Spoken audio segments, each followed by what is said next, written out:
श्री शिवाय नमस्तुभ्यम। जैसा करोगे वैसा भरोगे।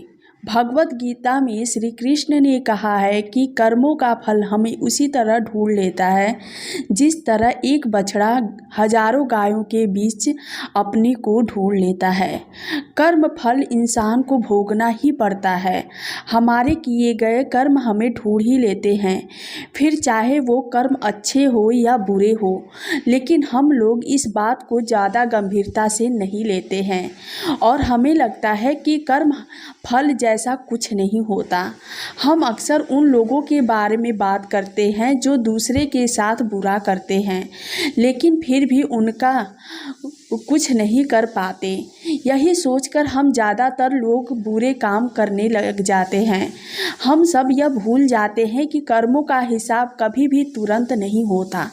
किसी के साथ बुरा करने वाला भले ही आज सुखी हो, लेकिन कभी ना कभी उसे कर्मों का फल भोगना ही पड़ेगा।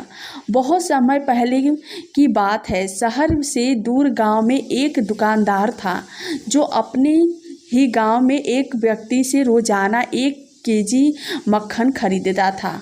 वह दुकानदार कई सालों से उस व्यक्ति के मक्खन की खरीदारी कर रहा था।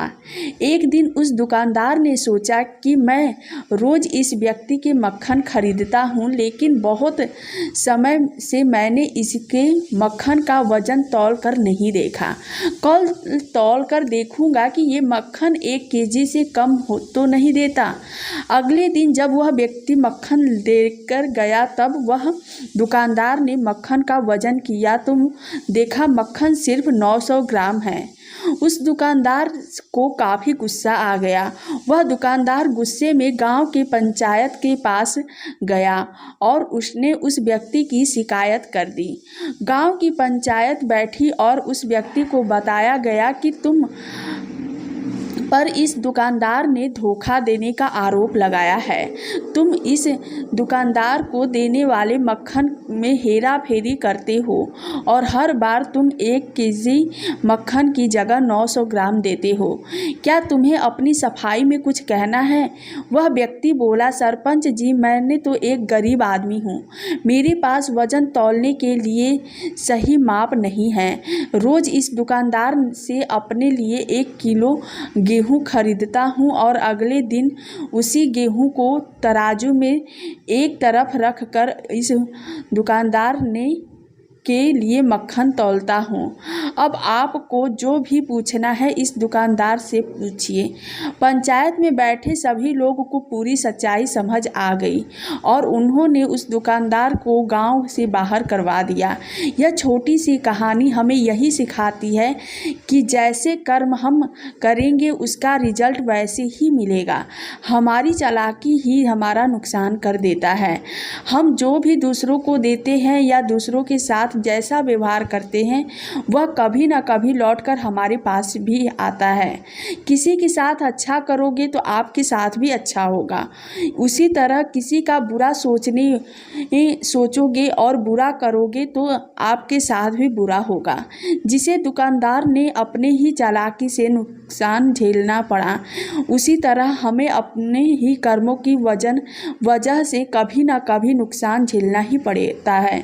दूसरों के साथ हमें बुरा करके हमें 1, 2 या 10 बार बच सकते हैं, लेकिन एक ना एक दिन उसका परिणाम हमें भुगतना ही पड़ता है। हम अपने कर्मों के फल से नहीं भाग सकते। बुरे करने वाले के साथ बुरा ही होता है, फिर चाहे वह आज हो या आने वाले 1 साल बाद हो। उसी तरह अच्छा करने वाले लोगों के साथ अच्छा होता है। कई बार हमें यह लगता है कि दूसरों के साथ गलत करके हम बच जाएंगे, लेकिन ऊपर वाला हर किसी को कर्मों को देखता है, उसका हिसाब ही रखता है और ज़रूरत पड़ने पर हिसाब बराबर भी कर देता है। इसलिए कभी भी गलत ना करो और ना ही कभी यह सोचो कि उल्टे सीधे काम करके हम बच जाएंगे। ज़िंदगी को बेहतर तरीके से जियो, ईमानदारी से बनो, ज़्यादा कमाने या फिर सिर्फ ज़्यादा अपना ही फायदा देखने के चक्कर में किसी के साथ गलत कभी ना करो। हमेशा याद रखो, जैसा करोगे वैसा भरोगे। उम्मीद करती हूँ गाइस आज आपकी वीडियो आप लोगों को पसंद आई होगी, तो प्लीज़ हमें एक लाइक और हमारे चैनल पे पहली बार आए हैं तो मेरे चैनल को सब्सक्राइब करके मुझे सपोर्ट कीजिए। Thank you guys.